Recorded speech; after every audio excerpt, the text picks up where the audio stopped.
Welcome back, Growing Up and Getting Old. This is episode 9, season 1. That's right. And got my little fidget ball. Thanks, girls. Appreciate you thinking of me. There we go. Today we have special guest, Silvia Nino, who is a member of our resident engagement team. Silvia started, well, you can, almost 9 years ago. Yeah, 2014. Yeah. Yeah, May. As a CNA on second shift. Yep. And since then, I've done restorative, and then resident engagement, and then now some compliance stuff. Yeah. Went to school, got your degree. Rocking it out. Proud of this one right here. Went through financial stewardship, bought a house. All the good things. All the good things. Incredibly proud. Now she's a coach for financial stewardship. Yeah. All the good things. We are going to discuss our top 5 concerts that we've been to. I guess if you watched on TV, it's not really the same, but we're going to kind of stick to like 5 concerts you've been to. So yeah. You ready? We're gonna rock this out. Rock it out. So I tend to do things my own way, and so I've split this into categories for me. Oh. Yes. So my most fun concert is Jimmy Buffett. I love going to, if you're a parrot head, it's like being around 50, 60, and 70-year-olds, but when they would act like they were 20. So everybody's in flip-flops and Florida shirts and a lot of pot being smoked all over the place. Jimmy Buffett's a horrible singer. Really? Horrible. His voice is terrible. So don't Jimmy, if you're watching. Yeah, so don't go to a Jimmy Buffett concert because you think you're going to hear just this lovely voice. You're not. He doesn't hit a lot of his notes. His backup singers are amazing. Shakira, how do you say her name? Shakira Couture or whatever. She is amazing. But he, not so much. But the atmosphere. So if you want to go to a concert for just like a college party atmosphere, Jimmy Buffett's your man. Where did you see him at? I've seen him a couple different places. Okay. But I've seen him in Indianapolis, Cincinnati. Okay, the Cincinnati one, I know it's like everywhere he goes. Everywhere you go. That's Jimmy Buffett. That's the Parrot Head Posse. That's what you get. I guess I need to go to a Jimmy Buffett. Hey, if you've never, it's one of the concerts. It's got to be on your must go to list. Okay. Absolutely. All right. Yeah. 100%. I wear parrots on my head or cheeseburgers. I want to see this. Yeah. You know. Coconut bra. I mean, the whole thing. Wow. Yeah. Wow. It's okay. It's a thing. I could feel it. Yeah. Your energy just talking about it is It's a must see. All right, I did like my 5, 4, 3, 2, 1. So we looked at it differently, and that's fine. Yeah. So 5th favorite concert that I've ever been to. Me and my husband got married in July of 2014, and a couple weeks after we got married, we went on a honeymoon, but then we were like super excited. We went and saw Lil Wayne and Drake down in Noblesville, and it was one of the most fun concerts I've ever been to. It was their concert where they did like a versus, so at the end one of them would win, like depending on how amped the crowd was. So it was really cool. They have a lot of fun songs together. So yeah, we were living our like newlywed life and just had a ball. I think my phone got smashed at some point, and I don't remember probably the last solid hour of it, but what you remember was it was awesome. Okay, yes. Fantastic. Yes. Fantastic. So, all right. I didn't mind my favorite first, but I'll go backwards. So my least favorite one I've been to and enjoyed, it was Dirty Heads, which is like a reggae alternative type music, but it was in Indy. It was the white the outdoor, I can't think of it. In Noblesville? The outdoor seating, so it was... People call it Deer Creek, but I think it's something. Real off, or, and it used to be a lot of things, so it was great. A lot of pot smoking and just... There's a theme half here. naked women. It was a good time, though. Yeah. It was a really good concert. Yeah. Who'd you go with? We won't talk about that. Okay.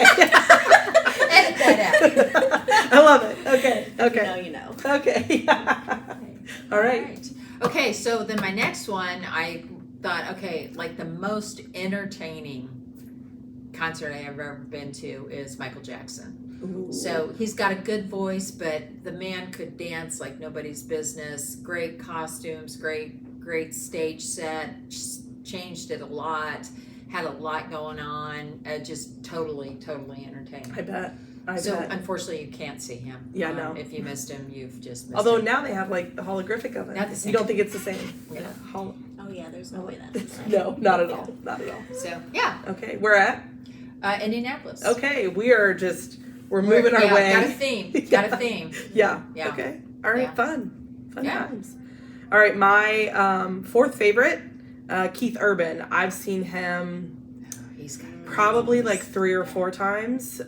He is an amazing guitar player. Just like he'll do an entire song, just him not singing, which he's an amazing singer, but he'll just play the whole song on his guitar and he's just going to town. And I've every time I've seen him, I went with my mom in Columbus. I'm originally a Buckeye, so we would go to the Shot and Scene Center, and he had a lot of, it was one of his guests before Jason Aldean became huge was Jason Aldean. There was a concert I went to, it was a Keith Urban concert where Eric Church and Jason Aldean were his openers. What? So yeah, it was it was incredible. And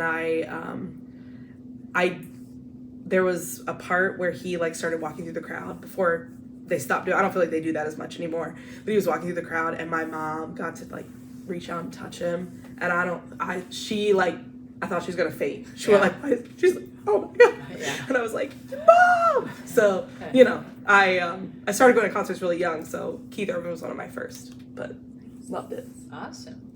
All right, so my next least favorite but favorite, Luke Bryan. I've seen him twice at the Farm Tour here in Fort Wayne. Yes.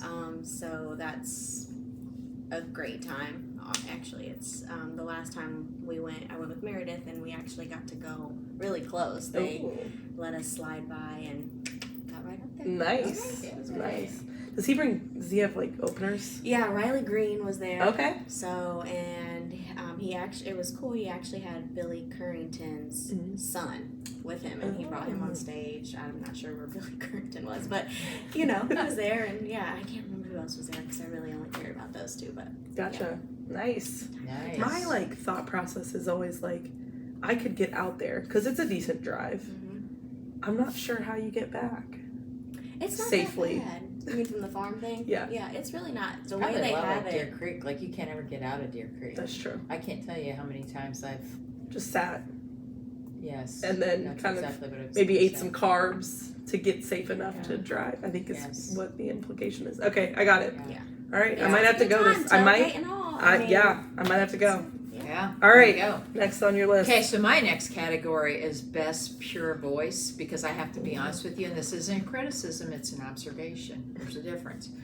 So there's not a lot of performers who really honestly sound as good in person as they do on their records. Mm-hmm. The Country Music Awards that was last weekend is a perfect example. I sat in my living room watching that thinking, oh, sweet baby Jesus, somebody does a lot of really good mixing for that voice right there. Yeah. So anyway, best pure voice, like if they had no instruments, it would still be like amazing, is Celine Dion and Sandy Patty. Sandy Patty's a Christian singer. Yeah. But I'm telling you, those two ladies hit notes that I don't think human beings were meant to hit, but yet they hit them, and they hit them for a long time, and they're right on tune, and it's like, wow. So just absolutely amazing singers. Nice. Yeah. Where'd you see Celine? Indy as well? I think Celine was in Indy. Okay. Okay, this is a sore spot with my mom, but I was supposed to see her in Las Vegas. That's a whole nother story. We're not going there. Gotcha. Whole nother story. But yeah. Mm-hmm. Okay. Yeah. So clearly from this, you can just gather you've got to go to Indianapolis. So it's where they go. It is. It's a big city. Yeah. So yeah. All right. Number 3 for me. I feel like this is going to be shocking, but one of the reasons we're doing this podcast this week is because me and Silvia, just went and saw Luke Combs, and he's my number 3. It's hard to believe that man would be 3rd, and there's 2 other people that I liked more than him, but it was an awesome concert. Lainey Wilson and Riley Green opened for him, and in Indy, we went with some friends, and we were on the floor, and it was really great. But he is one that I will say sounds exactly the same. Absolutely. From the radio to live. He's a great entertainer, and he does the whole show, and he's a bigger dude. So, sometimes you see people who are like super fit and they struggle to do 2-hour shows, but he's up there with his cup the whole time. So, yeah. He's my number 3. Yeah. All right. My number 3 is Nelly. I actually seen him here in Fort Wayne with Florida Georgia Line. And that was just a good concert all around. And if you like Nelly, hot here, all the good things, right, throwbacks. Grills. It was a good concert. Even at the Parkview Field, it was just a good atmosphere. It was nice to have it local. It was. Yeah. It was awesome. You went to that one too, didn't you? Yeah. Yeah. Like that one. Yeah. All right. Yeah. Okay. So, like, the most inspirational concerts I've been to have honestly been faith-based concerts. So, like, they have the Winterfest. I can't remember what they call it, but there's like 3 or 4, like, for King and Country, and it's just neat to have a whole group of people in a room sober, different than most concerts. Just singing a song about their faith. So I enjoy Christian concerts as well. Okay, I like it. Been to my fair share. We were big Toby Mac fans. Yeah, Toby. Yeah, my brother just would. I'm like, you better calm it down over there, man. So, yeah. All right. Second, I didn't go to Indy for this one. My second favorite concert was in Detroit, and I saw Chris Stapleton. It was it was amazing, and his wife sings with him throughout the whole show. So there's some songs that you hear her on, but when he does concerts, she's there with him the whole time. She's got an amazing voice. I don't know how. I mean, to like have one person in your family be able to sing, but then you're married to someone, it's just like, geez Louise. I'm like, do they compete against each other to see who can sing the kids to sleep the fastest? But he's amazing live, and it was like, so downtown Detroit in the Detroit Tigers stadium, but you just honestly felt like you were like this far away from him because he belts the whole time. So it was awesome. Loved it. All right. My second would be Luke Combs. So to piggyback off Sarah, he was amazing. Riley Green, and then of course Lainey Wilson in her dump truck that everyone wants to see. Yes.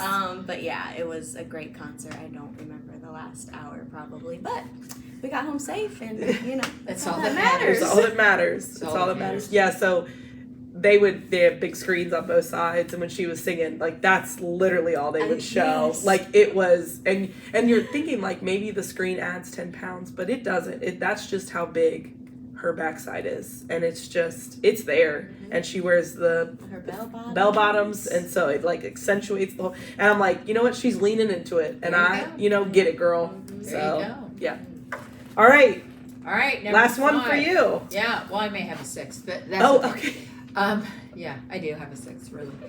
But my 5th one is, you go to concerts and you're like, that they live a different life than you, right? And there would be no way you'd ever like sit down and have a beer with someone or whatever. But I went to an Amy Grant concert, and she wasn't feeling well. It was in Fort Wayne. She had a little bit of a sore throat, and so she finally told us about a third of the way through the concert. And at this time in her career, she was a combination of kind of country and Christian, and she sang both, and I really enjoyed that. But she was like, okay, I'm going to be honest with y'all. Like, my throat hurts a little bit, but I didn't want to cancel the concert, so there's a little bit of rum in this tea I'm drinking. So, and I'm like, oh my God, I could have a beer with this woman. Yes. So, like, the concert where I felt like the most connected to a performer probably was her, just because she was just putting it all out there. Like, she's had an interesting life, and she would give little snippets, but not to the point that you're like, look, lady, I'm not your therapist, sing a freaking song. You know what I mean? So there's a fine balance. There is a balance, and she struck it in an amazing tone, and even though her throat hurt, she's got an amazing voice. She's married pure to voice. Vince Gill, isn't she? And it's another like second marriage. Yeah, but like how many? She was married to a Christian performer. Gotcha. Before, and I just don't feel like it's fair that people get married and they both can sing. Yeah, well, I'm just saying. Yeah, you hit the jackpot. Yeah. I don't know. Maybe neither of them can do the dishes or something. I don't know. When you've got that kind of money, you don't need to. Okay. Hello. My number one, and again, I feel like this year has been like the year of concerts for me, but saw them last summer. Brothers Osborne. Me and Sean went on a random, Tuesday night or something to the Elkhart County Fair, where there is no alcohol, so everyone is pretty sober, and it started at daylight, so it wasn't like you were in a dark amphitheater or anything like that, but they were awesome. They were very entertaining. Even it was outside, and they changed their whole set around a couple times, and then when they came out for their encore, they were all in, like, it was dark at that point, so they all had like glow splattered paint suits on with like skeletons all over, and that was kind of like the theme of their whole concert. But it was really awesome, and I love it when I leave a concert and immediately say, like, I would pay whatever amount of money to see them again, and that's how I felt leaving that one. So yeah, my children are extremely jealous that we've been to this many concerts, so we are going to work to take them to a concert this summer, because they're like, why do you keep going to see people sing and we can't? I'm like, that's a good question. Why can't you? I see people at concerts, they bring their 7-month-old baby. I'm like, well, I could do that. And then they've got the big headphones. I'm like, why? Hey. Like, you couldn't find a sitter, No. clearly. Yeah. So there we go. There's my 5. Sylvia. All right, and then my number 1 is Morgan Wallen. Mm-hmm. My man, I'd see him again 1,000,000 times if I could. His tickets are outrageous now, but he was a great performer. It was before he really got big, so it was an indie at the National Center, I think it's called. Mm-hmm. Yeah, so a really small venue, but he really worked the crowd, and it was great. I can only imagine how he performs now, looking back to see how he performed. Did he have the mullet then? He did. He had the okay. mullet, and just. Dustin's got some competition. That's a little. Yeah. All right, you want to do your 6? Okay, I'm going to do my 6. Okay. Because I'm telling you, the most exhausting concert I was at. I feel like it's appropriate to have an encore on this episode. Bruce Springsteen. Now that man, he's one of those that his voice isn't so great in person. He gives a great concert. He's very entertaining. That man sings for like 3.5 hours. I was literally sitting in my seat thinking, God, just quit. Just stop, and I wasn't going to leave because paid for it, But here we are in like July or August, and he's singing Christmas song because we're not going to be together for Christmas. He starts singing a bunch of Christmas songs. I'm like, give up the ghost, dude. So, yeah, I've never felt that way about any other concert, but like 3.5 hours of one man singing. I'm just like there can be nothing left in the repertoire because you've sung too long. I feel like you got your money's worth. You could have. You really wanted to see the finale? No, is that? That's just, Gotcha. if I pay for it, a mistake. Okay. Were you with your mom? She's also. No, I'm trying to think, who was I? Because I feel like your mom would have been like, we're I have staying. no recollection who I was there with. Got it. Probably should be frightening to me. So that was at the Coliseum. I hear, Taylor Swift's tour that she's on right now, she sings for that long. Like they say, like the whole concert's almost 6 hours. Yeah, I can't. And you see some people's outfits that they're like, I made this outfit for the tour, and they're like heels like this. I'm like, yeah, I wouldn't. At some point, you would just start like crying, like, please let me out of here. Like, I don't want to do it anymore. Yeah, this was all a ruse, and I'm trapped. When the money that people have paid for those tickets, I'd be like, I'm staying until she bleeds on my hand or something. That's my point. That's my point. All right. Well, along with your encore, do you also want? Well, wait. Before we get to leadership lesson of the week, Sylvia has to answer the "What would you tell your younger self?" question. I would probably just say no more. I know that sounds, but I feel like, growing up and just being the older sibling, I'm always yes. And here recently I have learned trying to learn to say no. So I would definitely tell myself to say no more to the things that maybe you don't have it, but you try to make it work for the benefit of other people. But and you know that it's okay to say no. There you go. I tell my kids it's a full sentence. You don't have to explain yourself. They're like, Oh, that's a good well, one. okay. My It sister- kind of doesn't work well for me sometimes, but Yeah. yeah. So, all right, leadership lesson of the week. Okay, so part of our philosophy here is showing grace, and this week was spring break for, I think, a lot of our staff with their kids, and we had a lot of kids in the building. I will say this was not a super productive week for me because of that, but it doesn't happen very often, so I'm okay with that, and it's nice to have the kids running around. We do Easter baskets, so they were here helping put the Easter baskets together for our staff's kids, and they were excited. It helps show them that they can step outside of themselves and do something for others and have a good time doing it. So, you know, 4 kids that had never known each other before were all here having the best day of their life, and they all wanted to keep coming back to work, and their moms are like, oh no. So yeah, just sometimes it's good to slow down and just enjoy the moment. Makes you feel a little bit more positive about the future of the world. I think that's I think if Byron could run the country for a yeah. while, we would, we we'd be get a some better things place. done. We would be a better place. All right, my leadership lesson of the week. This happens quite often, but there are, as I'm sure you can imagine, some situations that are sort of immediate, emergent, and can be stressful.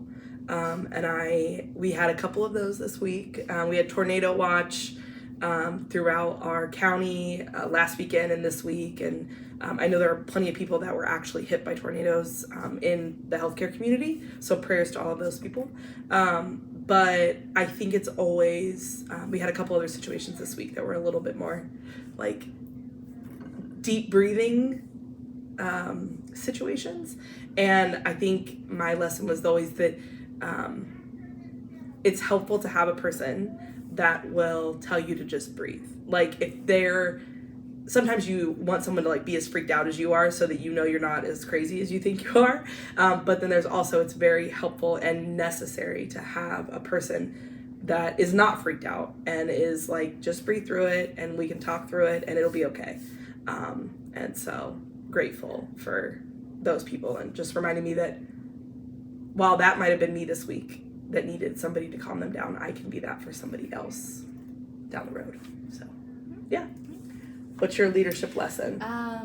So mine is, I just got back from vacation, and so for me, being present in the conversation that I'm having, whether it's with a family, a resident, or a staff, I feel like before I left for vacation, and then coming back, I've noticed I wasn't and haven't been present in the conversation, and I think residents especially feel that from me, and I can tell this week in talking with residents, I'm actively listening more and being present in that interaction. So yeah, just be present. Good lesson to learn. I like it.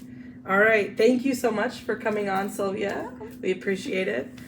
We have 2 more episodes in this season, and then we'll be taking a little bit of a break.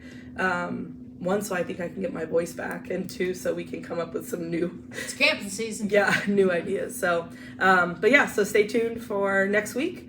I think we're talking a little bit about our leadership philosophies, so get excited for that. So There we go. So thank you so much for tuning in to Growing Up and Getting Old. Again, I'm Sarah, that's Deb, and our special guest this week is Silvia, and talk to you soon.